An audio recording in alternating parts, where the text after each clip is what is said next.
wafashije kugira ngo umuziki wa Jamaica canke igihugu ca Jamaica gishobore gushika kure mu muziki ndetse na anisi yose muri rusange ko musanze mubizi yuko Bob Marley yagize impact idasanzwe ku isi yose. Bimwe mu bintu vyamutumye agira impact muri carrière yiwe canke ashobora gushika kure vyabaye non seulement ku muziki wa reggae ko hari hasanzwe hariho n'abandi baririmbyi benshi bawuririmba aho abantu benshi bakunze kwihenda bavuga yuko Bob Marley ngo ari we yatanguye reggae, ariko Bob Marley so yatanguye reggae before yukaza hariho n'abandi bantu benshi bayiririmba, ariko ico yakoze yarazanye ico no kwita sinzi ko novuga yaratumye umudiho ugira ikibanza kidasanzwe, yaratumye indirimbo ziwe zishika kure na cyane cyane mu majambo yaririmba mu ndirimbo ziwe. Yari umuririmbyi yigisha amahoro, yigisha urukundo, yigisha umubano mwiza, yigisha gufatana mu nda. Numwe yanatumye n'abantu benshi basubiza hamwe ndetse navuga n'ibihugu bimwe mu yagiye araterera biciye mu ndirimbo ziwiwe mu kugerageza kubinwanisha. Ni umuririmbyi Bob Marley. Niwe dutanguriye ko kino kiganiro ca explosive cuno munsi, ariko kandi turacafisa akanya turiko turamuvuga ko vyinshi mu mateka yamuranze n'ibintu yagiye arakora akiri muri no si y'abazima. Let's go ku bakunzi b'umudiho wa reggae. Yapfuye mu mwaka w'igihumbi kimwe amajana 1981. Nibaza yuko benshi ari uyu munsi izi tariki yapfiriye ko itariki 11 ni itariki abantu benshi bakunze no kwibuka novuga ku isi yose bakunze kwibuka umunsi yapfiriye ko. Bob Marley bimwe mu vyamuranze mu buzima bwiwe nkuko nariko ndabivuga mu ndirimbo ziwe yigisha urukundo akigisha ubumwe, ariko kandi yabaye no muririmbyi bigaragara yuko yifuriza isi na cyane cyane Afrika iterambere, amahoro n'ubumwe nkuko muri rusange natanguye ndiko ndabivuga kuva kare.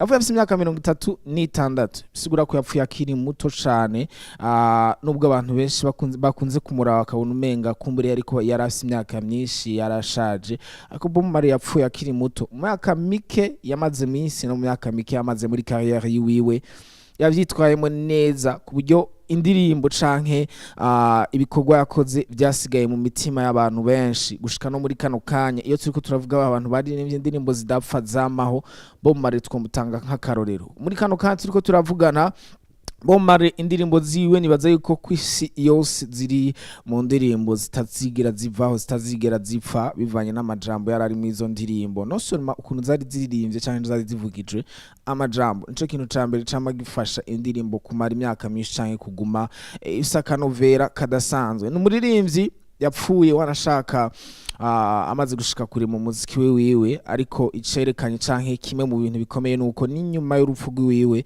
numwe mu baririmbyi banarose ama award canke banarose ubushimwe bukomeye atagihari, ku buryo umuntu nibaza yuko gushika muri kano kanya yagiye mu baririmbyi bake cyane bashobora kuba bararose ubushimwe batagihari canke baramaze gupfa. Ni igihangange mu muziki wa Jamaica, ariko ni igihangange mu muziki w'isi yose. Twamugarutse ko kuri no munsi nko kwibuka yuko yaciye muri no kandi abera akarorero keza canke abera inspiration abaririmbyi benshi cyane bashoboye kumara imyaka bariko bararirimba muri no sinabagihari n'abakunzwe n'abazwi n'ibihangange benshi. Uyu muririmbyi yarababereye novuga icitegererezo c'ukungene bakwiye gukora no kungene bakwiye kuvyitwa mu muziki wabo. Yes, nibaza yuko turaza guca ku bindi bintu nka bikeyi vya Bob Marley canke vyamuranze akiri muri no sina cyane na carrière yiwe. Turabe tugira ico twigiye ko mbega n'ivyahe ibintu bituma abaririmbyi bakora indirimbo hama zikamara igihe kirekire ntizive mu mitima y'abantu. Ariko kandi nabemere ko kuri no munsi tugira ama challenge kandi menshi cyane kugira ngo tumandanye tuyaga n'abakozi ba explosive. Nabwiye ko yari umuririmbyi, ariko kandi kongera akaba umwanditsi w'indirimbo, akongera akaba n'umuvuzi mwiza w'igitari canke umuntu yavuze igitari neza. Aya namwe mu majambo Bob Marley yagiye aravuga nkuko natanguye ndababwira yuko amajambo yiwe yigisha urukundo cane n'ubumwe no kunwanisha abantu. Ndazo kwasomera amajambo nka 5 y'amajambo makuru yagiye aravuga abantu benshi bibuka, bamwibukirako canke bibuka yuko yasize nk'iragi canke umugane awusigira abantu bose bamukunda n'abantu bose bakurikirana ibikorwa vyiwe. Bob Marley yigeze kuvuga ngo urukundo nico kintu conyene gishobora gukiza umuntu, ngo urukundo nico kintu conyene coshobora kugutuma ubona umuco.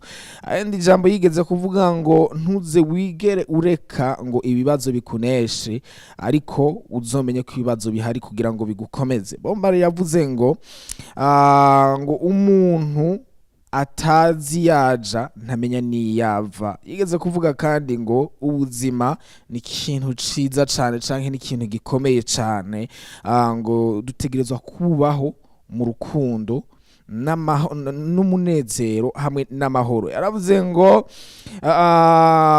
ntimuze mubeshwe n'ibigaragara, ngo ibintu ngo ntibimeze canke ntibimeze nk'uko bisa. Ukuri kw'ibintu kuratandukanye cyane n'ukungene bigaragara inyuma canke n'ukungene biboneka. Yaravuze ngo ubumwe hamwe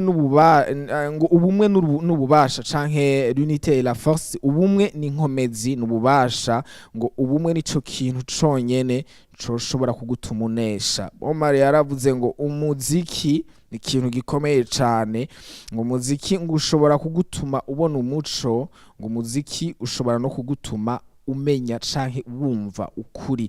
Ivyo ni ibintu bimwe mu bintu mu majambo akomeye Bob Marley yagiye aravuga, aho natangiye kuva kera ndabwira yuko imvugo ziwe zose zagaragaza inyigisho idasanzwe y'urukundo yagenda arabiba mu bantu, y'umunezero, y'ubumwe, yo gufatana mu nda no gushigikirana.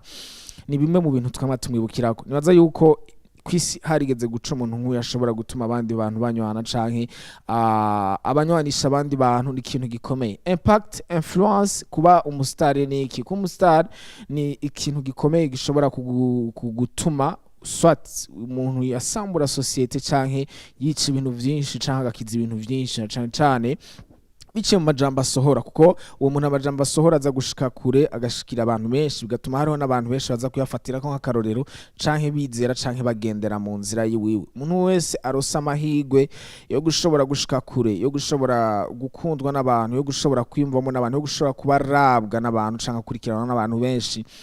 Imvugo nk'izi za Bob Marley nizakwiye kuba atanga imvugo zihumuriza, imvugo zigisha urukundo, imvugo zitanga amahoro canke imvugo zoba zubaka societe canke zubaka imiryango n'ingo.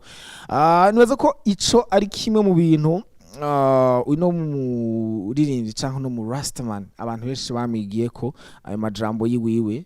Nawe ushobora kuba umukunzi wa Explosive, ushobora kuba uri umuntu uri kuradukurikirana, nawe umunsi canke igihe waronse ijambo ukaronka amahirwe yo kuba uriko urakurikirana n'abantu, uzomekinge sure ngo ndiko ndabiba umutekano, ndiko ndabiba umunezero, ndiko ndabiba urukundo, ndiko ndabiba gushigikirana no gufatana mu nda. Nivyo vyonyene bishobora guhindura isi, mu gihe umwe wese ijambo aronse riba ijambo rihumuriza abandi, n'ijambo ritanga amahoro kuri benshi.